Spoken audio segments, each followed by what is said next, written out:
Hola, buen día.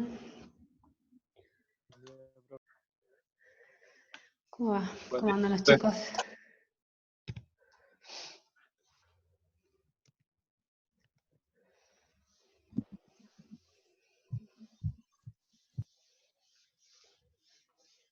Bueno, por primera vez solo los del 3K7, antes siempre hemos estado todos en junta con los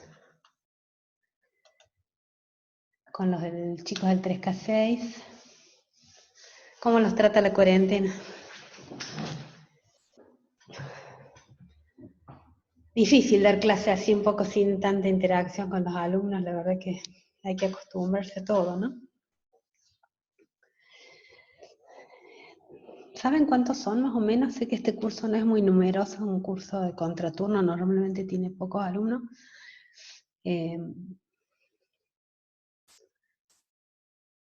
Creo que había como... La verdad que no me acuerdo si era del 3K6 o el 3K7. Pero más de 30 inscritos seguro que había. Bueno, esperamos unos minutitos más a ver si sube alguien más. Ah, 26 meses. ¿No habría profesores un método de evaluación? No lo hemos definido todavía. Justamente esta semana tenemos una reunión para ver cómo vamos a poder, más en esta materia que tiene parcial teórico. Para el parcial teórico por ahí es algo que está como más practicado con algunas modalidades a distancia, pero en la parte práctica realmente tenemos que sentarnos a discutir para ver cómo vamos a hacer.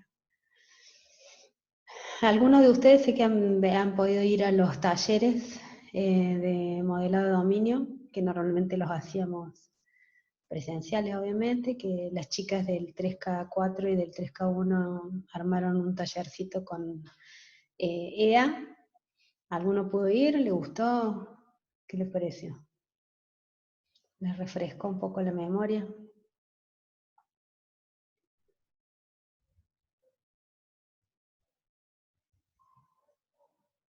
Normalmente es un tema que les cuesta bastante, esto de máquina de modelado de dominio. ¿Sí sirvió mucho? Bueno, me alegro. Como vienen a veces de cursos distintos y hay como experiencias muy diferentes, algunas veces los temas se dan muy por encimita, otras veces no se dan, a veces. Entonces por ahí como que unificamos un poco criterio con esta cátedra. Sí, lo de LEA, chicos, no se vuelvan locos porque es una herramienta que a veces cuesta agarrar en la mano. Ustedes pueden usar cualquiera que ustedes quieran. Nosotros, porque LEA es una herramienta licenciada y nosotros la pagamos entre todos para tener una herramienta que sea más o menos sencilla. En la Facu tienen, cuando tengamos de nuevo facultad, tienen la posibilidad ellos nos dan la licencia gratis de las herramientas de IBM. Pero nosotros dejamos de usar las herramientas de IBM porque tienen unos requerimientos de hardware que exceden mucho las condiciones normales de herramientas que tenemos nosotros en nuestras casas, digamos. Si no lo instalabas en un servidor, los productos te tenías que abrirlo e ir a prepararte el mate, tomarte 3 mates y después capaz que veías algo en la pantalla. Tiene mucho requerimiento de hardware. Entonces, por esa razón nosotros dejamos de usar la herramienta esta que nos da la facu gratis. No sé si en qué está, si eso capaz que evolucionó, capaz que tiene algo web, pero pueden hacer esa, o hay un montón de herramientas free. Google mismo tiene una herramienta, obviamente que no tienen inteligencia de una toolcase, ¿cierto? Son más de graficadores, pero pueden usar cualquier cosa. De todos modos, si tienen algún... Me parece que se llama Modeler, me pregunta acá Matías, ¿cuáles son los de IBM? Me parece que se llama Modeler, la herramienta de IBM, que es como un expresivo de LEA. Son herramientas pesadas porque lo que tienen atrás también son generadores de código a partir de los modelos, que justamente la parte que a nosotros no nos interesa, pues nosotros lo que nos interesa es generar los modelos, digamos, independientemente del código, o sea, trabajar en todo lo que es la idea de la abstracción y cómo armar modelos y cómo pensar modelos, y las herramientas estas están como muy orientadas a que te hagan en muchos lenguajes, y que yo por eso son tan pesadas y tienen tantos requisitos. El LEA dentro de todo es bastante liviana, por eso es la que nosotros usamos. De todos modos, si alguno tiene dudas de LEA, me pregunta al terminar la clase, y si yo lo sé, se lo puedo contestar, no hay problema. Hace algunos años que uso LEA. Bueno, vamos a arrancar, ya esperamos bastante. Hoy vamos a seguir con el tema de... voy a compartirles mi pantalla. Con el tema de máquina de estado. Vamos a ver la segunda parte, digamos que es la parte por ahí avanzada de máquina de estado. Todos pueden ver mi pantalla.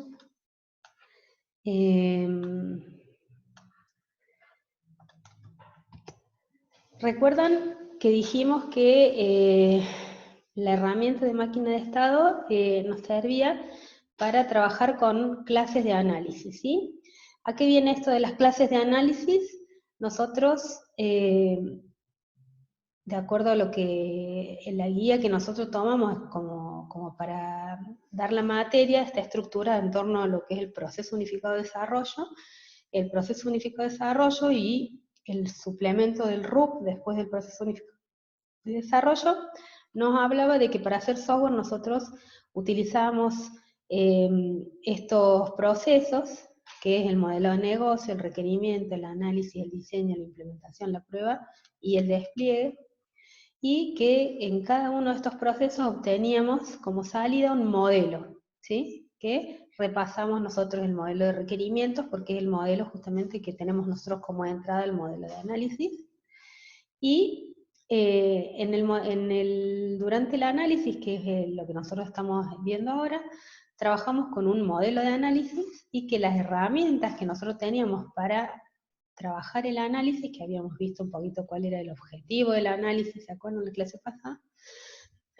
Era tener algunas herramientas que nos ayudaban a analizar en profundidad esos requerimientos que habíamos recibido nosotros del workflow anterior, ¿sí? Como dice acá, ven que cada uno de los workflows, o estos subprocesos, digamos, dentro del proceso unificado, tienen asociados uno o más modelos, como en el caso del diseño, vamos a ver que tenemos dos modelos, y que nosotros construimos esos modelos fundamentalmente con diagramas de UML, que es la idea de la clase que hicimos la clase pasada, y vamos a continuar hoy con la máquina de estado. Entonces, también veíamos que nosotros recibíamos como entrada al workflow de análisis el modelo de requerimientos. ¿Y qué tenía ese modelo de requerimientos? Bueno, tenía vistas de casos de uso, ¿sí? Y que las vistas estas de casos de uso usábamos una herramienta que ustedes la habían estudiado el año pasado en ASI, que es un diagrama de casos de uso. ¿Se acuerdan que habíamos visto la clasificación de los diagramas y sabíamos que el diagrama de casos de uso modelaba comportamiento? También teníamos otras cosas que no son diagrama, como por ejemplo las descripciones de casos de uso, que las hacíamos nosotros, ustedes la estudiaron en unas tablitas, y que vimos que tenemos distintos niveles de detalle con los que nosotros trabajamos las descripciones de caso de uso. Y también teníamos descripción de actores, que también se armamos una tablita donde ponemos el actor y qué responsabilidades tiene el actor en el dominio en el que estamos trabajando. Y también teníamos la vista de clases del dominio del problema, que son los modelos de dominio que vienen ustedes practicando en la parte práctica. Y la herramienta para modelar ese modelo de dominio es un diagrama de clases, que era un diagrama, ¿se acuerdan?, de estructura estático con el que modelábamos las abstracciones que representaban a todas las cosas importantes de nuestro sistema. Y también trabajamos con un glosario.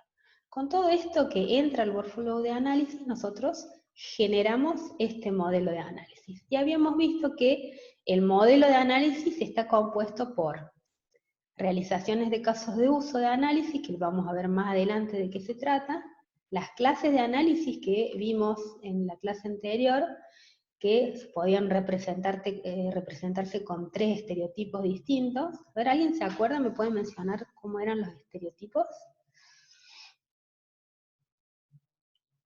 que habíamos visto en la clase pasada? ¿Se acuerda alguien?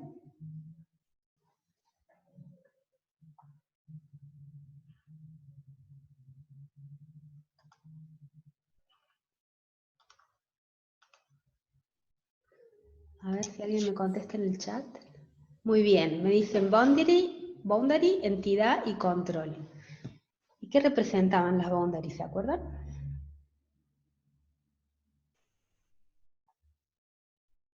No se acuerdan, los repasemos. Bueno, dice Matías. Sí, podemos repasarlo. ¿Se acuerdan? Yo acá no tengo, en esta presentación no tengo las filminas, pero la clase de boundary era un circulito con como una patita al costado así, que indicaba que eran aquellas clases que representan abstracciones de pantallas, o no siempre pensamos en una pantalla cuando es una persona, el actor que se relaciona con mi sistema es una persona, ¿cierto? Pero son todas aquellas clases que son el intermediario entre los actores y el sistema, ¿sí? Si tenemos un actor de tipo persona, es muy probable que tengamos una pantalla, que es lo que me permite a mí relacionarme con el sistema, ¿no es cierto?, a mi actor persona. Pero si yo necesito relacionarme con un actor que no es una persona, como puede ser otro sistema que se relacione con mi sistema, en el medio ahí voy a tener una clase, interfaz, que representa por ahí un conjunto de instrucciones o protocolos que me permiten a mí relacionar un sistema con otro, ¿sí? Por eso pensemos las clases de tipo boundary no únicamente como pantallas o como el software que genera, que me permite comunicarme con la impresora, digamos, para que la impresora le dé al actor alguna salida del sistema, ¿sí? Entonces es del actor al sistema al actor, ¿sí? Cualquiera sea el actor, no solamente persona. Esas eran las clases de tipo boundary. Después teníamos las clases de tipo control. ¿Y qué significaba? ¿Alguien se acuerda más o menos de qué hablamos cuando hablamos clases de control? Que hasta ahora ni las clases boundary ni las clases de control la habíamos visto, digamos, cuando trabajamos requerimientos, ¿cierto? Porque estas clases son clases que le llamamos de fabricación pura, porque como nosotros entramos al dominio de la solución, empezamos a elaborar una solución, son clases que inventamos nosotros, que no tienen un mapeo, una rastreabilidad directa con el dominio del problema, sino que inventamos nosotros esta clase pantalla o esta clase, que son clases que me permiten a mí, al actor, relacionarse con el sistema, y en el caso del control, ¿qué permitían? Las clases de control están diseñadas, a ver si hay alguien acá que contestó, coordinan acciones y procesos. Muy bien, Leonardo viene reafilado, me contesta todas las preguntas bien. Exactamente, el rol que tienen las clases de control es controlar, coordinar todo lo que viene de afuera y entre las clases de entidad que voy a tener en el sistema, ¿sí?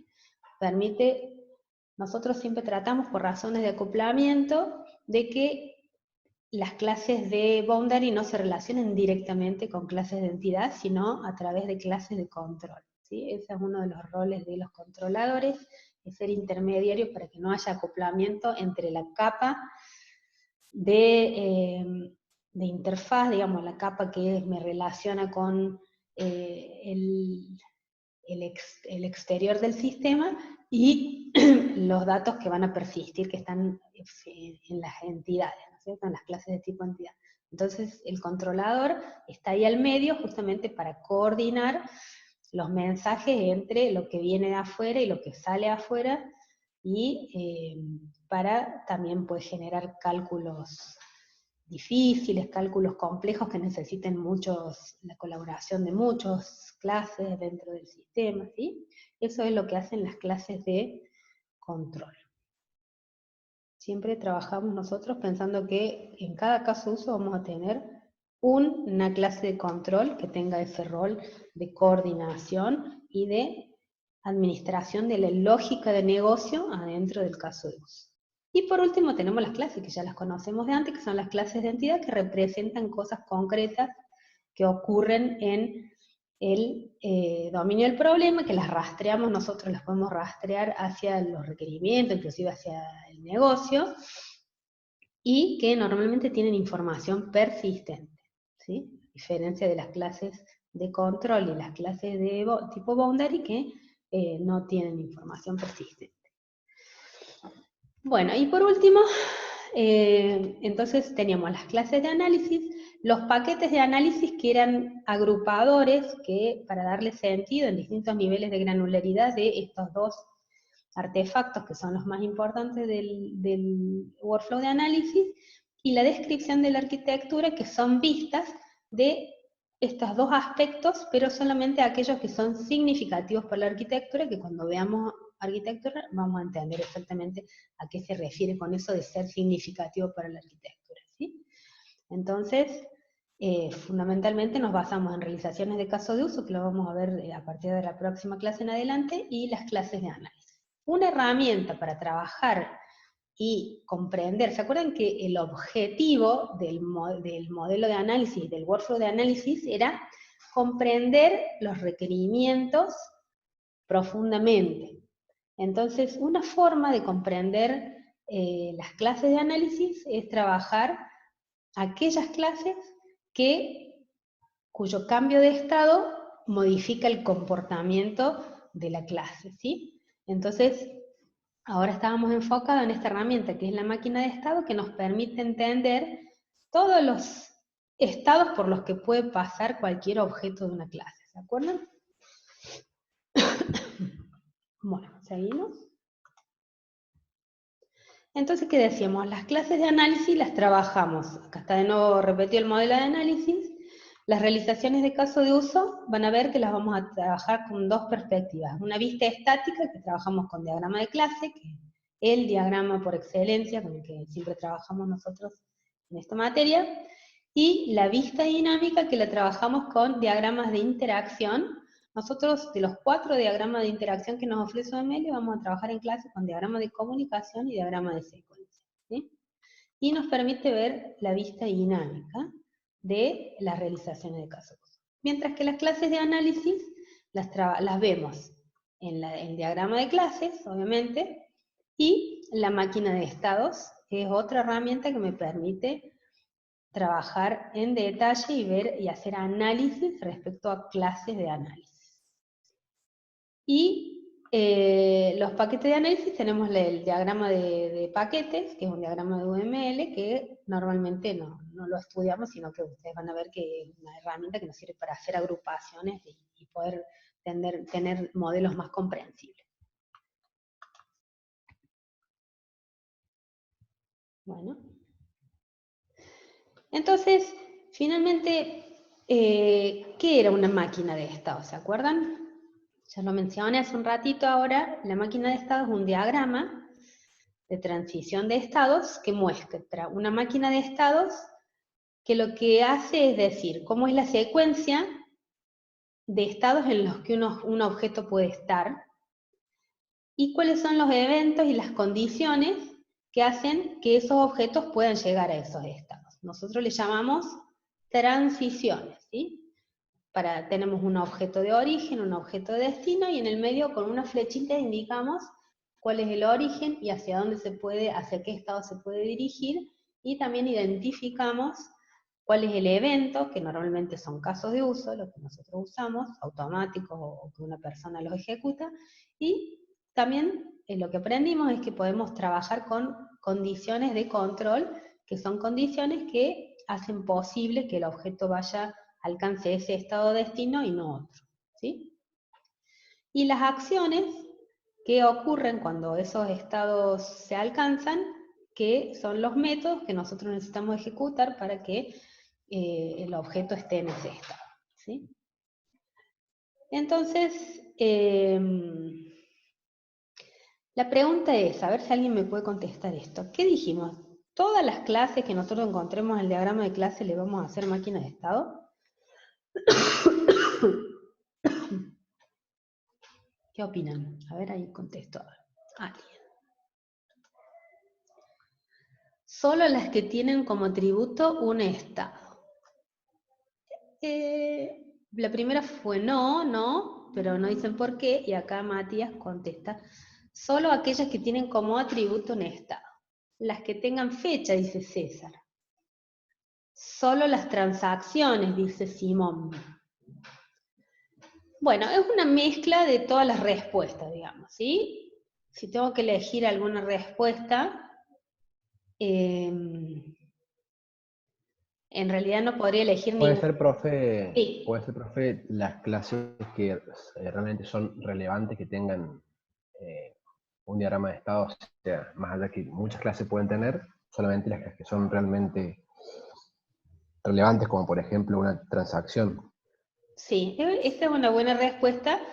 En realidad, pero todos han dicho un pedacito de verdad, ¿sí? Está bien lo de las transacciones porque normalmente muchas veces analizamos transacciones, pero van a ver en los ejemplos que nosotros, es más, ya la clase que viene con las profes de práctico van a ver un ejemplo en el que justamente hacemos máquina de estado no de una transacción, sino de un concepto que para nosotros es muy importante porque el estado en el que se encuentre ese objeto de, digamos, esa concepto dentro del enunciado, aunque no sea una transacción, me hace modificar las reglas de negocio, ¿sí? Entonces, las transacciones suelen ser normalmente muy importantes en todos los enunciados, pero también es verdad, como dice acá el compañero, fíjense, acá el primero que contesta dice, solo las que tienen como atributo un estado. ¿Qué quiere decir? Solo aquellas que apuntan a una clase de estado. Que eso puede ser verdad, pero también se acuerdan que nosotros decíamos que a veces manejábamos los estados con atributos que no eran estados, sino como por ejemplo fechas, que decíamos, yo puedo saber a través de un método si hay algo que está vencido porque la fecha de vencimiento ya pasó, ¿sí? Entonces no estoy apuntando a un estado, pero sí tengo un comportamiento asociado a algo que está vencido, y sé que está vencido justamente por el valor que tiene la fecha, digamos, sin que tenga un estado asociado. O sea, que yo puedo conocer el estado a través de otros atributos que no sean necesariamente estado, ¿sí?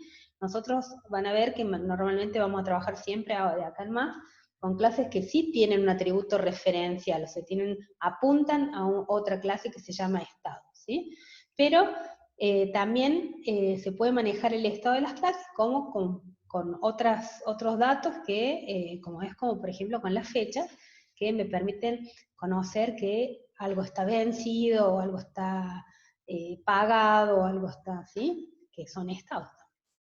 Y lo de las transacciones es verdad, pero no es excluyente. Quiero decir, las transacciones normalmente son muy importantes y fijan montones de reglas de negocios adentro de los enunciados, o de la vida real, o de los sistemas reales, pero no solamente, también hay algunos conceptos que pueden tener estado sin ser transacciones. Y que acá pone Matías también, las que van a cambiar en el tiempo, dice Rodrigo, totalmente. Y Matías dice las que tengan atributos dinámicos que puedan cambiar. ¿Qué sería atributos dinámicos, digamos? Atributos por referencia, querés decir, digamos. Sí, eso no es hacerlo una máquina casi todas las clases tienen atributos, muchas clases pueden tener atributos referenciales. Eh, lo que es interesante para analizar es si hay reglas de negocios asociadas. Las reglas de negocio van a indicar un comportamiento de determinada manera. Si hay reglas de negocio, muchas reglas de negocio asociadas a el estado de algo, ahí claramente nos va a ayudar mucho tener una máquina de estado, porque ¿qué hace la máquina de estado? ¿Para qué nos sirve, digamos, en el análisis? La máquina de estado hace que no se nos ocurran estados, cuando nosotros que nos concentramos en ese aspecto y hacemos abstracción de todo y pensamos únicamente en todos los estados que podrían tener los objetos de alguna clase, hace que descubramos estados que si no nos ponemos a pensar en eso particularmente, no nos damos cuenta, ¿sí? Como son muchas veces las cancelaciones, las suspensiones, por ahí el caminito feliz, lo primero que se nos ocurre, pero hay un montón de alternativas y excepciones que si no nos ponemos a pensar en términos de como me exige la máquina de estado, no se me ocurrirían. Entonces yo descubro redes de negocio, descubro eventos que tendría que ocurrir, es decir, descubro comportamientos que yo tengo que tener para poder hacer las transiciones. Por eso es tan útil la máquina de estado. Acá pone Simón, profe, atributos por referencia son los punteros, exactamente. Cuando yo digo atributo por referencia, acuérdense que las clases pueden tener un atributo por valor, que es por ejemplo nombre, que en determinado, el nombre, por ejemplo, mi nombre es Liz, entonces en la clase persona mía, el nombre mío tiene el estado, digamos, de ese atributo, es Liz, porque el valor que adquiere para mi objeto, digamos, de esa clase es Liz. Pero también puedo tener atributos por referencia. ¿Qué quiere decir? Que no es un dato que lo tengo, sino que es un puntero lo que tiene ese atributo adentro, en vez de tener un dato con string o con integer o un dato del tipo que nosotros estamos habituados, lo que tiene es una referencia de memoria, ¿sí? Tiene un número hexadecimal que es una referencia, que es lo que nosotros le llamamos puntero, y que me dice, en este lugar vas a encontrar el dato que tendría que venir acá, ¿sí? Entonces, por eso se llama por referencia, atributo por referencia. Entonces, ese puntero yo lo sigo, como es, por ejemplo, el caso del estado. Si yo tengo, ¿se acuerdan? En el caso de la pizzería, el puntero apuntaba a la clase de estado, o sea, el estado era un atributo por referencia del pedido. Entonces, cuando yo quería saber el estado del pedido, el atributo que me decía, me daba un puntero, y yo a través de ese puntero me fijaba si el estado de el pedido era, no me acuerdo los estados del pedido en este momento, pero creo que era preparado o pendiente de preparación, ¿sí? ¿Te acuerdan los estados? ¿Se entendió, Simón? Bueno, seguimos. Entonces, decíamos, la máquina de estado, recordemos, es un diagrama de comportamiento, es dinámico, ¿sí? ¿Se acuerdan que era dinámico, que un diagrama sea dinámico? Que de alguna manera se refleje el paso del tiempo en el diagrama, ¿sí? Eso quiere decir que el diagrama es dinámico, y lógico porque no es una representación conceptual, ¿sí? Distinto de los diagramas físicos que representan cosas que existen en la vida real. En este caso es lógico, ¿sí? Representa ideas. El uso es explorar el comportamiento de una clase, o de un actor, o de un subsistema, o de un componente, y me permite modelar sistemas de tiempo real, ¿sí? Un actor también es una clase. El subsistema y componentes podrían tener estado. Nosotros nos acotamos, siempre vamos a trabajar en esta materia, máquinas de estado asociadas a una clase, ¿sí? ¿Y cuáles son los componentes de la máquina de estado? Los estados, que eran estos cuadraditos que ustedes ven acá, con punta redondeada, que tienen un nombre que pueda interpretarse como un estado.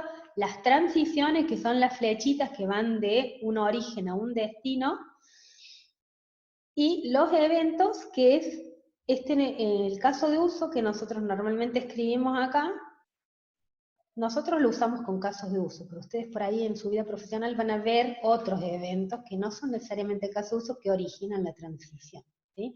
Nosotros siempre la transición la estamos pegando a una porción de funcionalidad, ¿sí? Sea automática, sea dirigida, y también lo que ponemos es el método que le permite a la clase hacer la transición de un estado a otro. Veamos acá un poquito. ¿Alguien me contesta? ¿Qué son estos puntitos acá?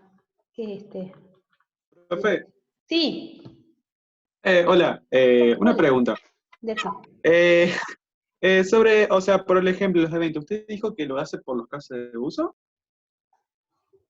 ¿Qué cosa? O puede ser por otra cosa, por ejemplo, los eventos. Los eventos. Lo pueden ver, nosotros acá en diseño lo vamos a ver con casos de uso normalmente, siempre, ¿sí? Con casos de uso y método es la forma que nosotros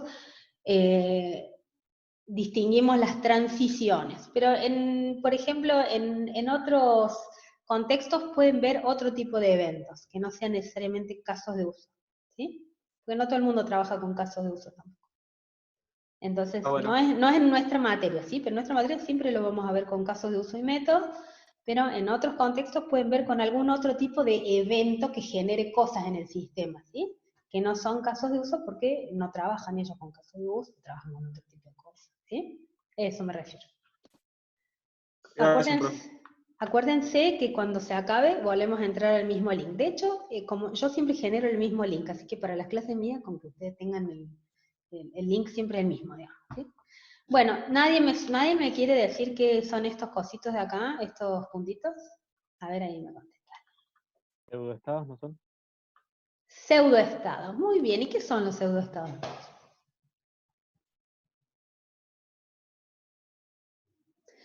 Los pseudoestados, sí. ¿Quieres contestar? Es como que, no me sale bien explicarlo, pero es como que no transiciona a ningún estado. Más o menos, sí, en parte tenés razón, digamos. El pseudoestado en realidad es una característica del estado al que está asociado, porque los pseudoestados se relacionan con los estados a través de una transición, ¿sí? Entonces el estado inicial apunta al estado, y lo que hace, el pseudoestado lo que hace es, me da una característica del estado con el que está asociado, ¿sí? Si es estado inicial, me está diciendo, al estado al que estoy transicionando es el estado que arranca la máquina de estado, es el estado inicial de la máquina de estado. Habíamos hablado que normalmente siempre las máquinas de estado van a tener un estado inicial y un estado final por lo menos, ¿sí? El estado inicial normalmente es uno solo, pero puede haber casos que haya más, y estados finales muchas veces hay muchos estados finales, ¿sí? Profe, ¿solamente los pseudoestados son estado inicial y estado final? No, no ¿O hay puede haber más. algún otro? En esta clase vamos a ver dos pseudoestados más, que lo que hacen los pseudoestados se le llaman pseudoestados porque no es un estado real, digamos. Lo que hace es indicarme que el estado con el que se relaciona tiene una característica determinada. Por ejemplo, es el primer estado. O, por Y el ejemplo, es estado el final estado es final. Es el perfecto. último estado, ¿sí? El estado Y final otro tiene ejemplo como... así que se le ocurra ahora así rápidamente. Y hoy vamos a ver estados con historia, y Ah, vamos a no, ver perfecto. exit point, que son características que pueden tener los estados. Siempre los pseudoestados identifican características que pueden tener los estados, ¿sí? Es como que me dan más información acerca del estado ese. En el caso de los Perfecto. estados finales, ¿qué información me da? Además de que son el último, es que no puede salir ninguna flecha de ese estado. Los estados finales solamente le entran flechas, ¿sí? ¿Por qué no puede salir ninguna flecha de un estado final? Porque es el último, se acabó, ¿está bien? Si le sale una flecha, quiere decir que no era el último, ¿está bien? ¿Entiendes? Y el estado inicial es que es el primer estado. Entonces los pseudoestados lo que hacen es indicarme algo, una característica, me da más información acerca del estado con el que están relacionados. Lo otro que vimos es que los estados tienen un estado de origen, un estado de destino, la transición tiene una punta de flecha que me dice que voy de acá, este es el origen y este es el destino, y cómo hace el objeto para pasar de acá a acá, y en este caso, es el evento, es un caso de uso que se llama modificar pedido, y cuando yo ejecuto ese caso de uso, en algún momento hay un método dentro de ese caso de uso que se llama eliminar, que me permite que el pedido pase del estado pendiente de preparación a eliminado. ¿Está bien? Entonces, eso es lo que quiere decir, digamos, toda esta sintaxis, ¿sí? Y esto que está acá se llama condición de... ¿Alguien se acuerda? Condición de control. Muy bien, condición de control o condición de corte, también la van a escuchar, que me dice en qué caso va a ser la transición, ¿sí? Esto normalmente es cuando un estado tiene como destino más de un estado, ¿sí? En este caso, tiene como destino y como destino sí mismo, ¿sí? Entonces lo que hace la condición me dice cuándo viene para acá y cuándo viene para acá, ¿sí? Viene para acá cuando ¿se elimina el ítem de pedido? No. Cuando no se elimina el ítem de pedido, sino que hay otra modificación que opera, se sigue quedando, el destino es el mismo estado. En cambio, cuando sí tiene que eliminar o quitar el ítem del pedido, tiene que transicionar acá, y entonces el detalle del pedido pasa a estar en estado eliminado. Esas condiciones las puedo tomar como un if.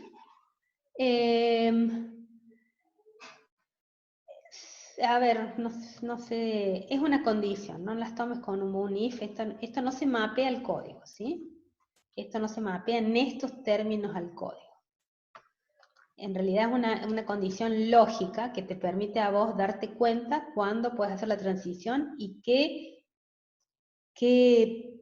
¿esto qué quiere decir? Que el modificar pedido, este caso de uso, vas a tener dos alternativas. Lo que te dice a vos la condición de control es que en algún lugar del caso de uso tenés que tener una alternativa para seguir al eliminado o un curso alternativo que te deje hacer otra cosa totalmente distinta y que lo deje al detalle del pedido permanecer en este estado. ¿Bien? Pero no se traduce a un if directamente en el código. Capaz que en el código trabajás mejor y no tenés que poner if, porque van a ver que en esta materia los if son mala palabra, ¿sí? Vamos a ver un montón de recursos que tenemos para poder evitar todos los if que se puedan. ¿Está bien? Bueno, ¿seguimos? Ya se nos va a cortar, pero bueno. Arranco con el caso de estudio, cuando se corta seguimos, ¿sí? Para esto, como estamos viendo máquina de estado avanzada, lo de la pizzería era muy chiquito, ese casito era muy como simplecito, entonces agarramos un caso de estudio más complejo, que tiene muchas reglas de negocio, qué sé yo, porque tenemos que ver como algunos temas más, que son esto que les contaba, que son nuevos pseudoestados y nuevos conceptos de máquina de estado más avanzada. Entonces vamos a ver un caso de estudio que es un producto de software que me permite gestionar requerimientos en una fábrica de software, ¿sí? Si alguno de ustedes trabaja o ha trabajado, sabe que cuando trabajamos en un lugar que se hace software, normalmente llegan pedidos para hacer un requerimiento, para hacer algo, para que la fábrica de software produzca algo, que muchas veces tiene que ver con un producto que yo ya tengo, en un cliente, que hay que hacerle algo nuevo, cambiarle algo, corregir un error, o me viene un cliente nuevo y me pide un producto, o un cliente viejo y me pide más cosas, ¿sí? Un producto nuevo, qué sé yo. Ese sería el caso de negocio, ¿sí? Veamos un poquito, repasemos cómo son las reglas de negocio de esto, para que ustedes entiendan cuando hagamos la máquina de estado. ¿Se acuerdan que hablamos siempre, cuando hablamos de máquina de estado, siempre mencionamos todo esto de las reglas de negocio? ¿Y por qué? Y porque los cambios de estado me dicen el comportamiento que tengo que cumplir para poder acatar estas reglas de negocio y los requerimientos en general, ¿sí? Entonces, la solicitud de requerimiento sería la clase a la que le vamos a asociar la máquina de estados que estamos pensando hacer, ¿sí? Entonces, por eso van a ver que hablamos siempre de la solicitud de requerimiento. La solicitud de requerimiento es esto que yo les digo, es un pedido que viene alguien a mi fábrica y me dice, bueno, necesito tal cosa, ¿sí? Entonces, las puede crear un cliente, ¿sí? El cliente ingresa el nombre del cliente, supongamos que no está registrado y me dice, bueno, quiero ser un nuevo cliente, o se registra, como hacemos todo, cuando queremos algo en alguna página, que nos queremos bajar algo, siempre nos hacen registrar, dejar nuestros datos, lo mismo acá. El producto de software asociado, si es que el producto existe, supongamos que nosotros tenemos un cliente que encontró un error y quiere que lo corrijamos, entonces lo que crea la solicitud de requerimientos, ahí alguien me está mandando algo por chat. Queda menos de un minuto para que se corte. Bueno.